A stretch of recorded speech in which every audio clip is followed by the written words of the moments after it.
A todos e a todas aqueles que vão ver isso, desejo um grande abraço e me convidaram para falar um pouquinho sobre a água, um pouco na perspectiva da encíclica do Papa Laudato Si.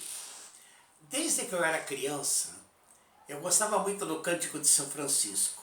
E no Cântico de São Francisco tem lá uma passagem que é o Irmão Universal, onde ele fala da água. Então ele diz que bendito seja o Senhor pela nossa irmã água. E ele coloca 4 adjetivos para a água, que é útil, preciosa, humilde e casta. Bom, útil porque sem a água nós não podemos fazer nada. Ela, de fato, nós somos 70% água. E todo o nosso alimento, em grande parte, vem, se não vem pela água, é a própria água.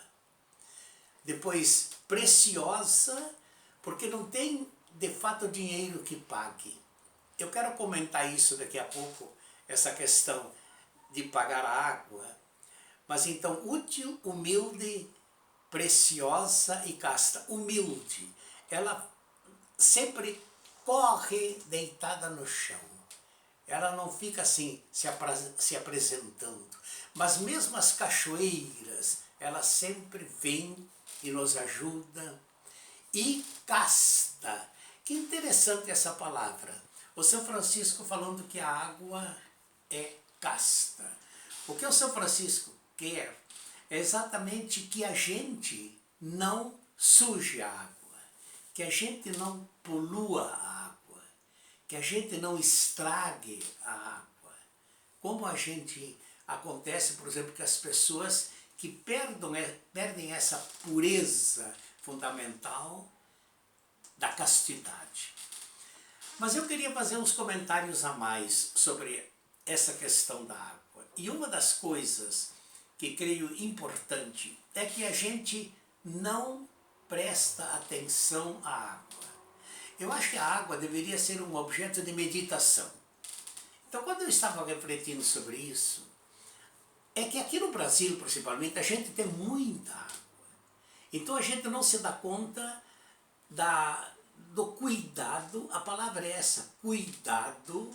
O Leonardo Boff até diz que o cuidado é o centro de tudo. O cuidado com essa criaturinha humilde, simples, preciosa e casta. Então a gente deveria dedicar muita meditação a isso.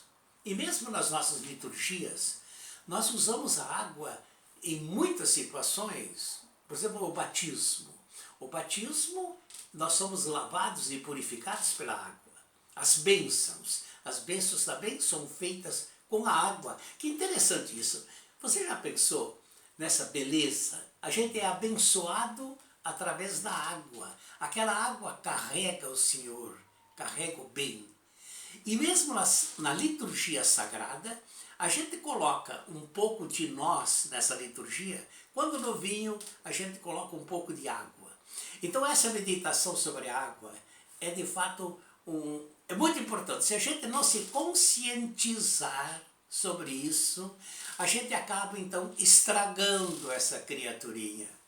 A coisa mais triste do mundo é quando a gente vê uma coisa preciosa estragada, poluída. É isso que não pode acontecer com a água. Por isso a educação, eu diria quase que a espiritualidade da água deve estar sempre presente no nosso dia a dia. Se há uma coisa importante, mesmo na liturgia, nas nossas orações, nos nossos encontros com as famílias, nas nossas conversas em casa, é discutir e perguntar como está a questão da água. Nós não estamos estragando essa criaturinha de Deus, uma das mais benditas e preciosas. Mas eu queria também colocar aqui algo que eu chamaria de consciência política dentro dessa questão da água. Nós temos de ter um cuidado enorme, porque ninguém vive sem água. E se diz até que as guerras do futuro, que não vão demorar muito, alguns já dizem 10 anos, vão ser guerras por causa da água. Que a água vai ser mais assim, objeto de procura mais do que o próprio petróleo. Então o que acontece com a água é que alguns, eu falo de novo do capitalismo, o capitalismo é um tipo de vida em sociedade onde o objetivo último é o lucro, o lucro. E para esse lucro a gente transforma então a natureza de uma maneira absolutamente abusiva. Então a gente pega os recursos naturais, o Papa fala da água entre os recursos naturais. A gente pega os recursos naturais e faz deles, usa deles, estraga para poder ter lucro. Tudo bem que a gente precisa usar a natureza, mas precisa ter esse cuidado com a natureza. E um dos casos fundamentais é a questão da água. Então hoje em dia querem até, vejam vocês, querem até fazer da água uma mercadoria. Uma coisa que Deus nos deu, que ninguém trabalhou para poder ter água. Então querem se apropriar da água para ganhar dinheiro com isso. O Papa fala que um dos lugares mais sérios é a África. De fato, quando eu estive na África, em Burkina Faso, lá uma das lutas do povo para poder ter água, porque as companhias estrangeiras, belgas, etc., vão e tomam conta da água. Então eles se apropriam desse bem e vendem a um preço altíssimo.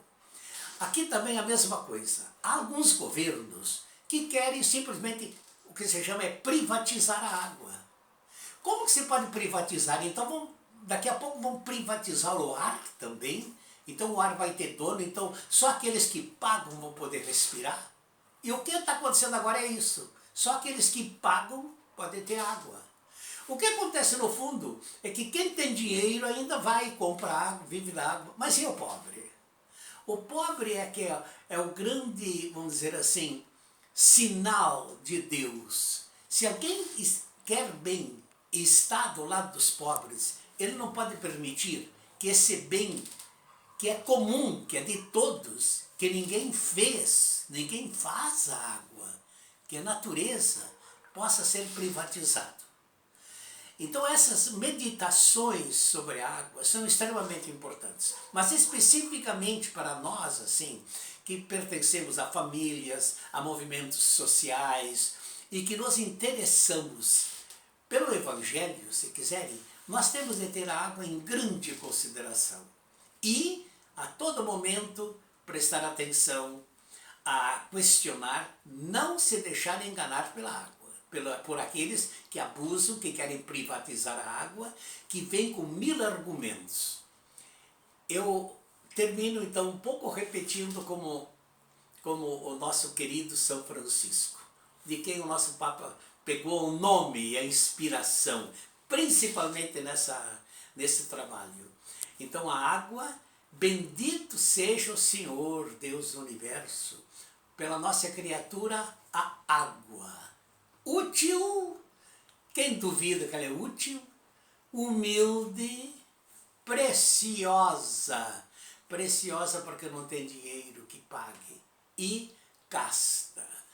E nessa dimensão da castidade, o cuidado imenso que nós devemos ter em não estragar, não poluir, não machucar. Que coisa triste é ver uma situação poluída. E ainda mais, quando a água então é estragada, ela se torna, em vez de ser um caminho de vida, ela se torna um caminho de morte. Porque 30% das doenças da humanidade vêm através da água estragada.